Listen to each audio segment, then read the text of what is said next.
Hi, welcome back to my channel. A bit of a weird setup today. I am trying to film this rather quick update so that I can get back to laying floors in my house 1+ years later, and I'm finally deciding to finish up the last room that needs the like vinyl wood flooring laid down. As if I don't have enough to do, but I really wanted to get that done before we went on vacation for some reason. But yeah, so my weekend is pretty much going to be absorbed with that. But we've moved everything out of the room, so like my studio is jam-packed with stuff. My office is jam-packed with stuff. So there's not really too terribly much that I can do at this moment. But we have had some progress. So for those of you who are just joining, I am currently in the middle of making a competition piece for DragonCon's Page to Stage contest.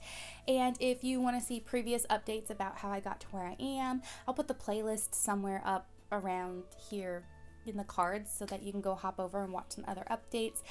Today will just be a update of what I've accomplished this week. And I think it's good.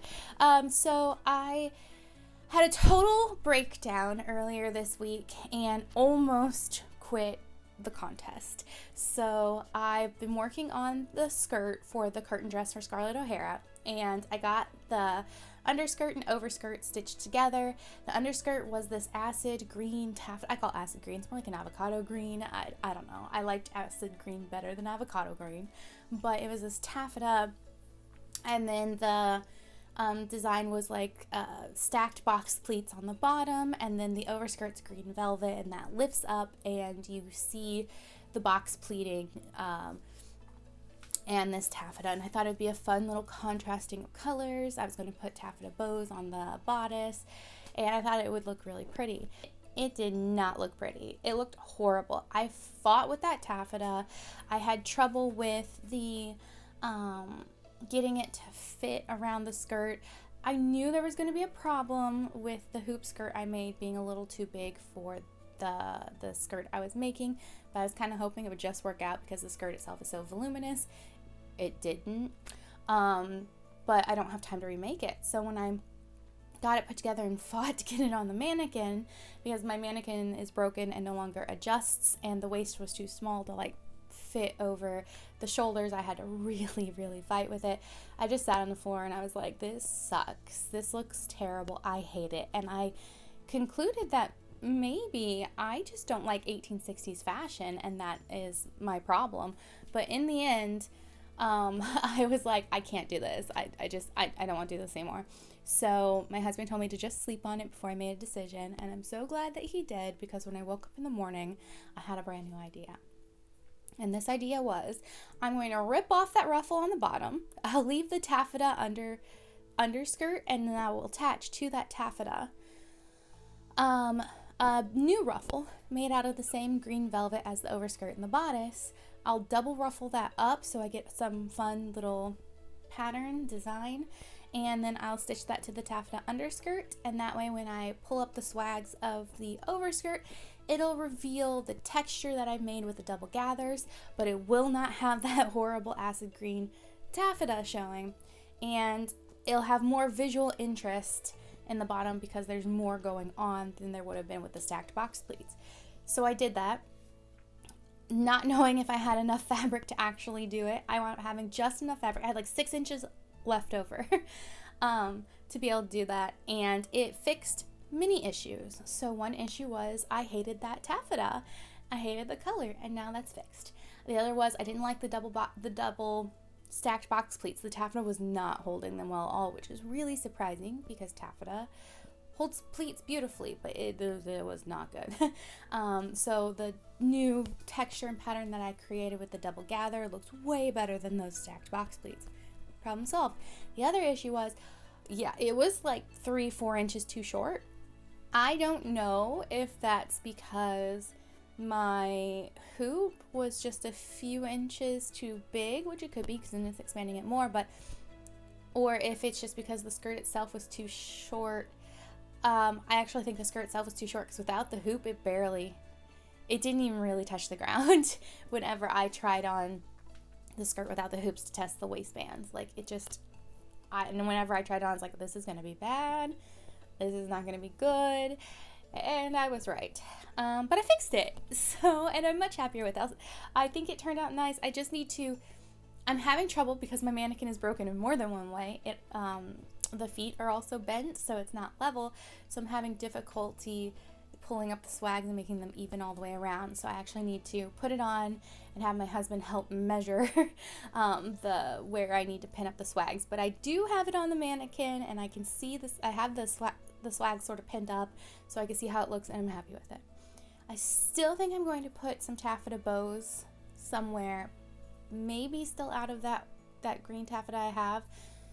I might get some different green satin. I really wanted like a cool toned, like Easter type green that would go with the more cool toned emerald green that I have, but I couldn't find that in taffeta, so I was like, oh, this acid green will work.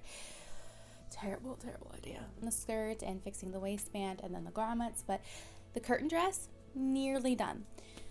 So because I wasn't able to put the dress on to get the swags fixed this week due to reasons, I went ahead and moved on to working on the overdress.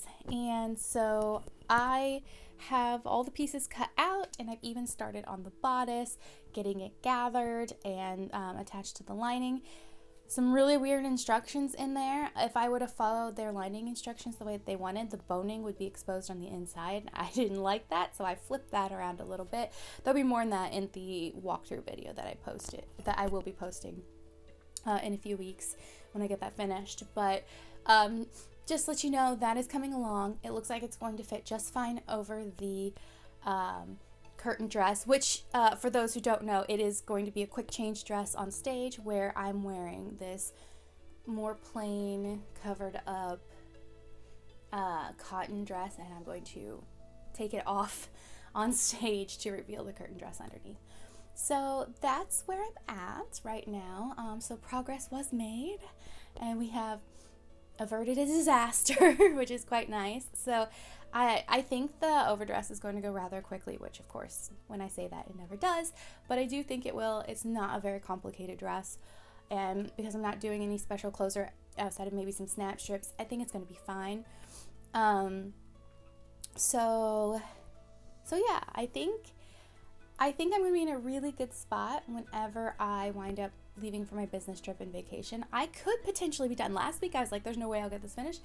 In all honesty, I could potentially be done depending on how long it takes me with the floors this weekend. So I think I'm in a really good spot, and I'm very excited about that. So that's my DragonCon update. Nearly there. I'm going to keep pushing through over the next week and see where we get. So hopefully I have a wonderful update next week for you saying that like I'm 99% done or something like that. Really hoping for that, because then we'll take a lot of the stress off while I'm out on my trips. But I'm happy with how it's turning out.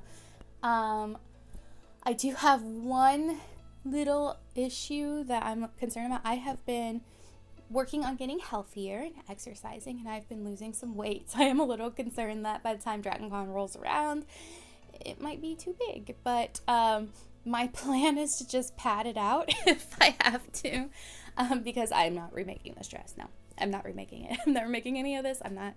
No, if I don't have time to like take it in or tailor it or whatever, no, it's just, yeah, I'll just pad it out. It'll be fine.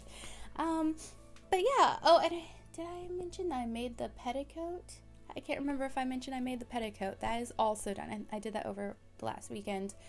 And then the hoops for the hoop skirt is, they're on their way. So almost there. Yeah, so that's all I have for you this week. I do want to apologize for the weird lighting. I didn't bother setting anything up really because like I can't even get a chair in here to sit down at my table to record this. So I'm just going with the flow and whatever we have going on. So it's going to probably be a bit dark and weird, but that's where I'm at today. So wish me luck really hoping that I will be able to pull this off. If this is something that you like, make sure to hit the like button.